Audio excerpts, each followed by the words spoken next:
All right, David. The question at hand is, what is your franchise story? And I love asking that as an opening because nobody really, very few people, there are a few, who said when I was a child, I wanted to be in franchising. So, how do you fall into this? And what is your franchise story? Uh, I was in franchise, but not in franchise fairly early in my career. I spent about 9 years with Kinko's, but they were more partnerships than franchise. They weren't officially in the franchise space. So that was my first taste of franchising at that time. It was like franchising, but not really franchising. And I actually worked for the corporate office locations, so it was not in it but not in it kind of thing. And I joined Northeast Color a little over 4 years ago, and at that time they were making a change in their kind of their direction as far as who their clientele were going to be, and they had been very successful with Planet Fitness as a franchise, and decided, hey, this is a great model. Let's just chase franchises. And that was 2007 to 2018, and then I joined the company in 2019, so it was early on. And I was brought into the company to kind of grow that side of the business. And so that was my intro to franchising, and really enjoy the family aspect of franchising. I mean, I work with a family-run company that treats their employees very much like family, and we're part of that franchise family. So all of that kind of flows very nicely for us, and it's a great business to be in. So really Love it. enjoying that piece of it. So, talk a little bit about the business that you're in and why franchising. Like, how did you guys land as that is the hyper focus? Because as you'll see, and I'll put this on the screen. I mean, your work is beautiful, so it doesn't have to be just franchising. But talk about what the business is, what you do, and who your focus is from a prospect standpoint. Sure. From a prospecting standpoint, we're focused on the franchisor. And what we generally do is we'll take a look at the franchisors that either come to us or we come to them and say, hey, we'd love to work with you on enhancing the brand experience that you're getting for your end clients, whatever that may be, whether it's a restaurant or a fitness club or a doggy daycare center, all those things. I mean, we try to create an immersive brand experience whenever people are in your location. So we work that out with the franchisor. And then, our job is then to roll that out to the franchise network. As they open new locations, as they remodel old locations, we're able to go ahead and give them that brand consistency that you're looking for. Because when you buy into a brand, that's what you're buying, is that brand. And the more consistent it can be, the better the brand and the more strength that they have. So it's a business model that worked for us. We found out that it worked for us very well in our earliest stages with a Planet Fitness. We started with them with their third location and have done 2,300 locations with them since. So that's just on the new openings, and then we've done hundreds and thousands of remodels with them as well. So that business model resonated with us. We create one package, we can replicate it, we can put it on the shelf and be ready to go when locations get open for whatever brand they are. And a lot of the elements that we're doing are custom. We create them specifically for the brand. Like that droplet that you see there in the middle picture is an item that we put together for the drip bar.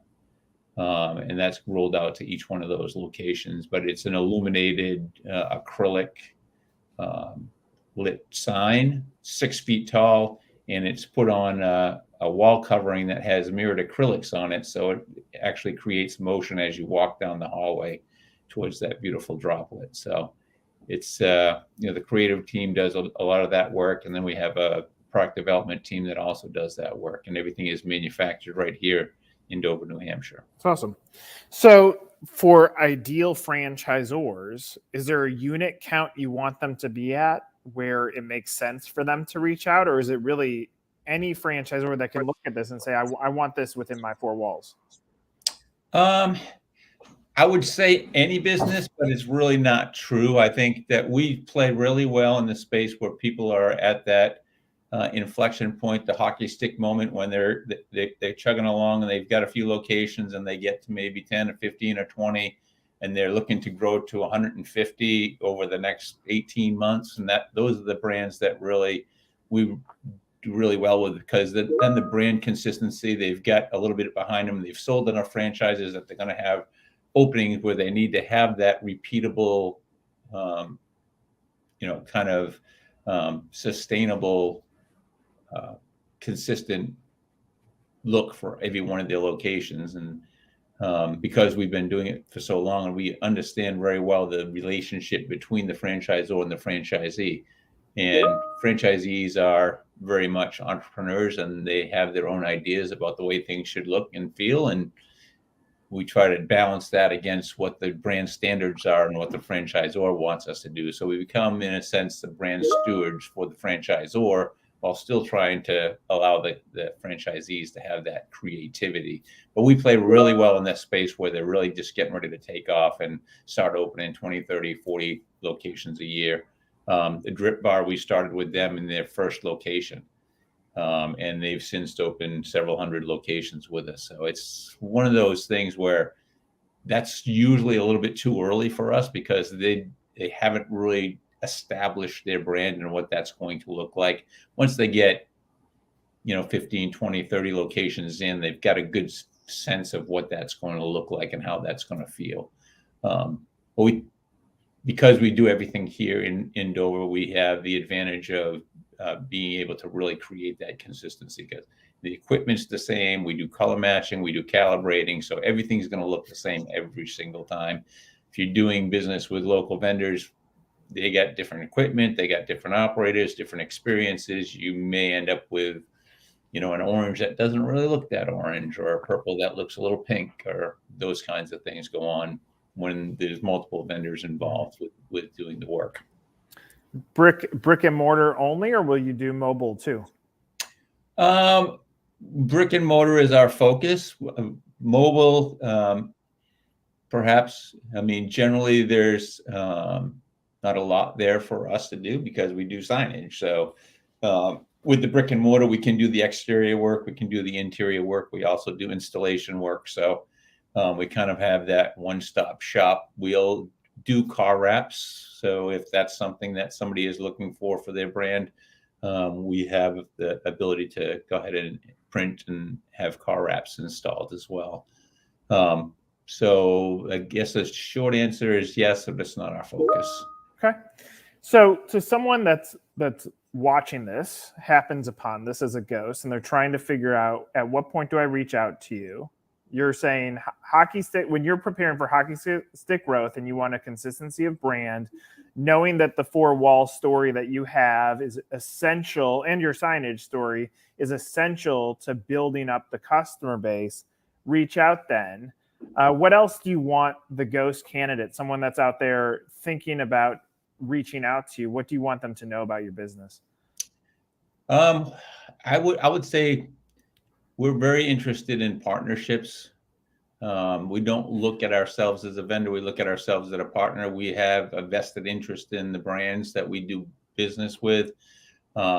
We thrive on open and honest communication. We want to do what's best for your brand. We expect our brands to be very communicative with us, to not, delay things. There's a lot that's involved with getting locations open, and we'll do location drawings, and we'll do proofing, and the ability to get back to us in a timely manner for all of that kind of stuff. And really, we're happy to be the stewards of the brand, but we want the franchisor to be in that boat with us as well. So it's very much a partnership, not only with the franchisor, but also with the franchisees, because oftentimes we're working with people that have just gotten into franchising and they've not done this before, maybe not done it with this particular brand. So in most cases, we know a lot more about your brand, what it's supposed to look like, how it's supposed to feel, than the franchisee who's buying the graphics from us.